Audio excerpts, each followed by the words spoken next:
L'employabilité des jeunes reste l'un des défis majeurs du Maroc. Les chiffres officiels sont alarmants. Le taux de chômage des jeunes dépasse 30%. Près d'un jeune sur 4 est NEET, c'est-à-dire ni en emploi, ni en formation, ni en études.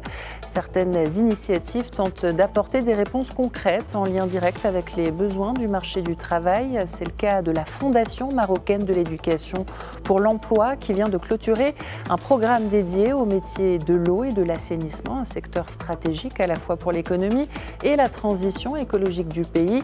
Pour en parler, la directrice générale de la Fondation est en direct de Casablanca. Bonjour Ouda Barakat et bienvenue sur Médien TV. Merci pour l'invitation. Alors le programme qui vient de se clôturer a ciblé plus de 6000 jeunes dans les métiers de l'eau et de l'assainissement. Concrètement, quel impact attendez-vous sur leur insertion professionnelle ? Alors effectivement, le projet vient de se clôturer. C'est un projet qui a été mené par EFE Maroc et la GIZ depuis 2024. Il faut dire qu'initialement, nous avions eu l'ambition d'accompagner 2000 jeunes et nous avons été agréablement surpris par l'engouement qu'on a eu à travers les activités diverses et variées qu'on a organisées. Et c'est ce qui nous a permis d'atteindre les 6000 jeunes accompagnés tout au long du programme. Le constat initial qui nous a motivés à lancer ce programme, c'était l'inadéquation des compétences entre les demandeurs d'emploi et les chercheurs justement de capital humain. Et ceci était aligné avec la mission de EFE Maroc, qui est une fondation qui travaille pour l'éducation et pour l'emploi. Depuis notre création en 2008, nous avons développé des programmes d'insertion et d'accompagnement professionnel qui visait à former les jeunes sur majoritairement les soft skills. Et c'est ce qui a montré justement son impact, vu que le taux d'insertion de nos lauréats, il avoisine les 80%, tout programme confondu. Donc, avec la GIZ, nous avons voulu mettre à profit notre expertise pour accompagner le secteur de l'eau et de l'assainissement, qui est un secteur porteur, qui apporte beaucoup d'opportunités de carrière sur des métiers transverses. Ça peut partir de la construction à la maintenance des infrastructures de l'eau et de l'assainissement au Maroc, mais aussi d'attirer l'attention des jeunes sur ce métier-là qui peut-être est pas perçu comme étant un métier qui abrite beaucoup d'opportunités d'emploi. Et c'est pour cela que nous avons organisé des caravanes d'emploi à travers plusieurs régions du royaume et qui ont pu toucher justement plus de 4000 jeunes sur les villes Casablanca, Agadir, Marrakech et Tanger, Tétouan El Hoceima.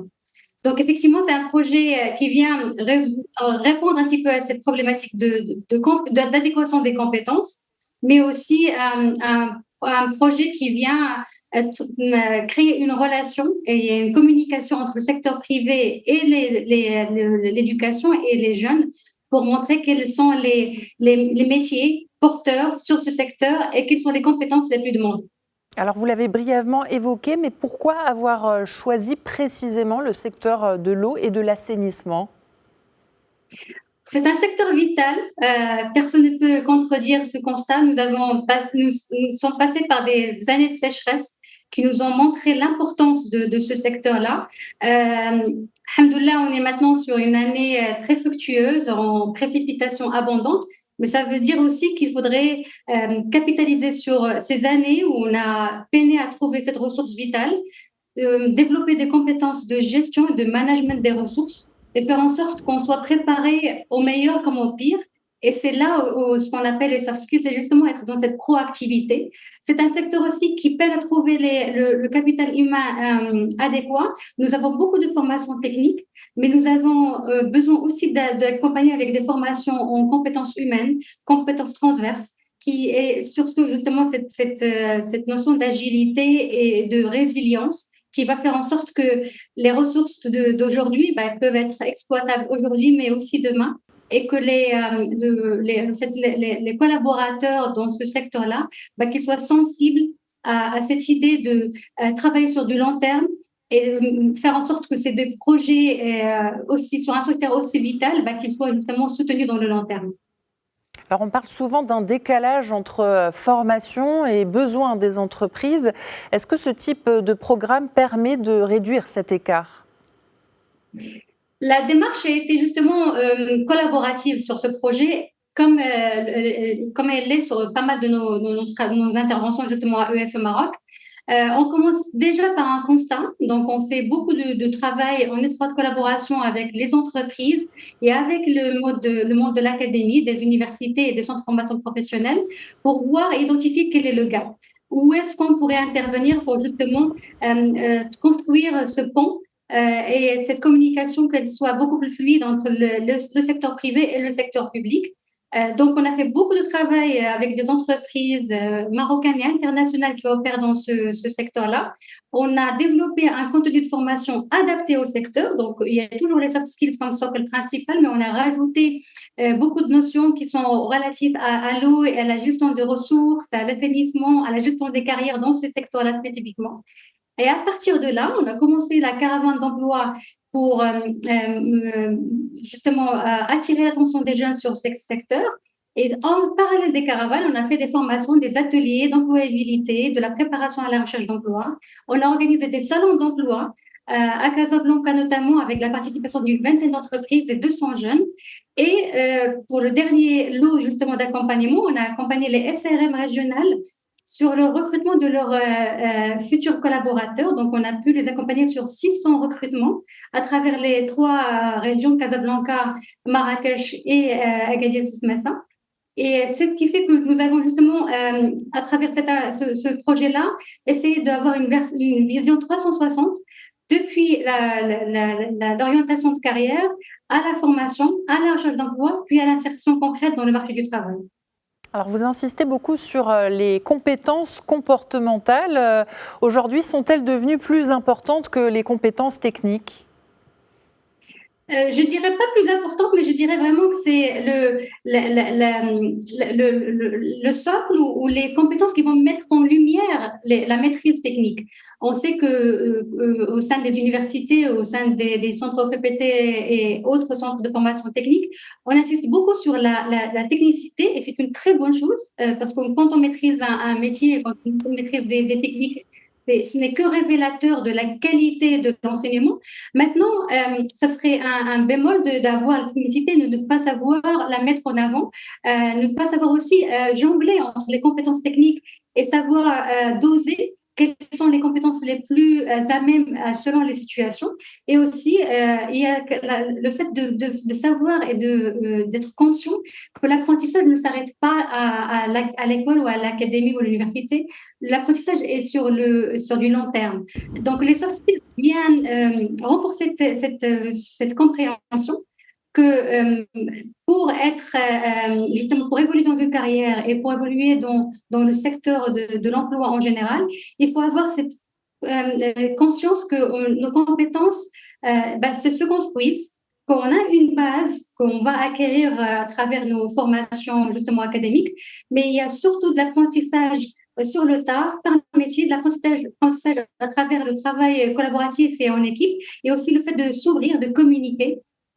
C'est bien d'avoir une technicité, mais si on n'a pas la capacité à expliquer à nos partenaires, par exemple, l'importance de ce qu'on fait, si on n'a pas la capacité justement de mener par l'exemple ou de travailler en équipe, de gérer les situations conflictuelles, il y aura beaucoup de mal justement à évoluer professionnellement. Et c'est sur ces aspects-là qu'on essaie de mettre l'accent au sein de EFE Maroc.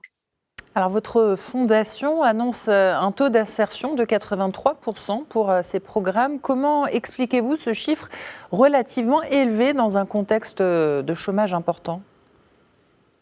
Justement, on est sur une approche très méthodologique. Et comme j'ai dit, tous nos programmes sont développés sur la base des demandes du marché. Donc, il y a beaucoup de travail en étroite collaboration avec les entreprises, mais aussi avec les jeunes. On mène souvent des études de marché sectorielles qu'on rafraîchit à chaque fois parce que les besoins changent. Et tous les constats qu'on reçoit, on les intègre dans nos programmes pour les adapter.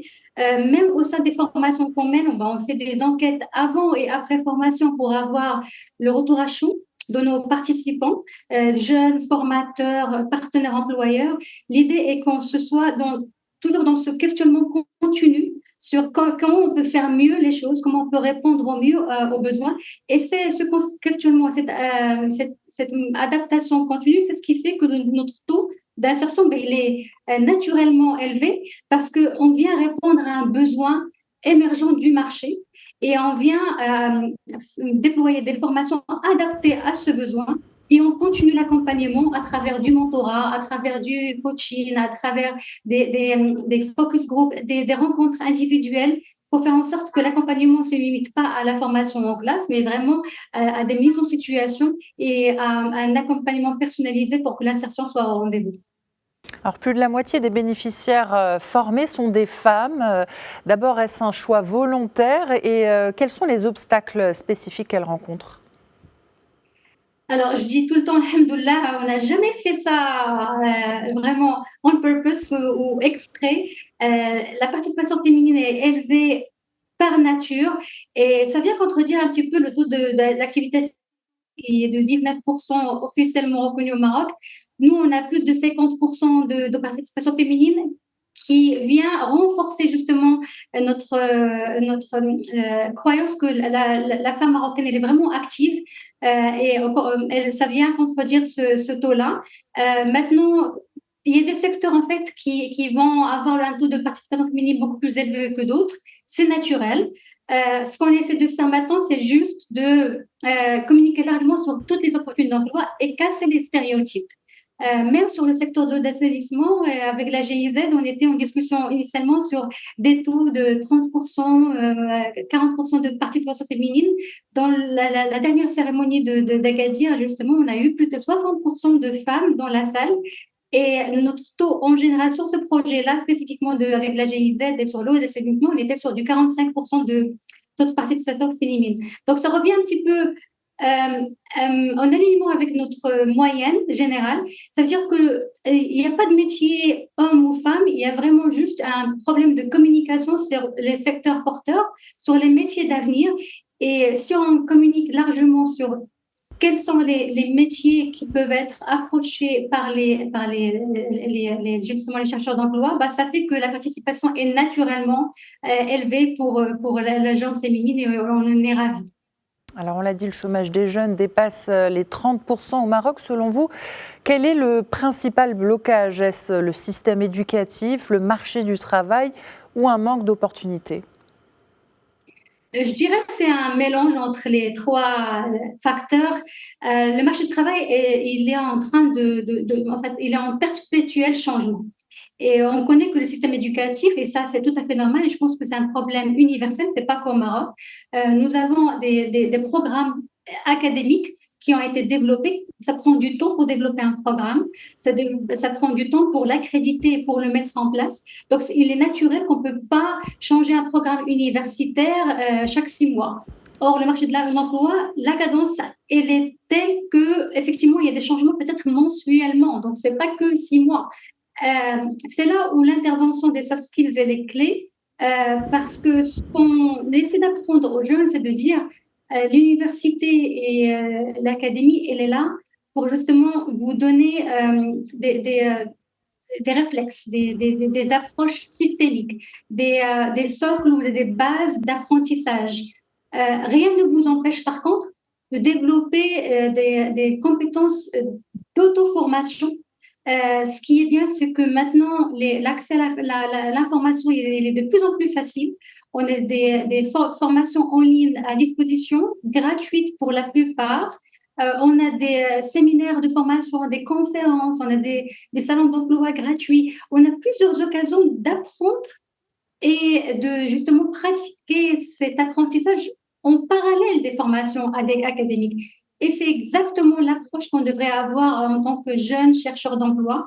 L'université telle qu'elle est ne doit être que en fait, la base d'apprentissage et pas l'aboutissement final justement de notre projet de carrière.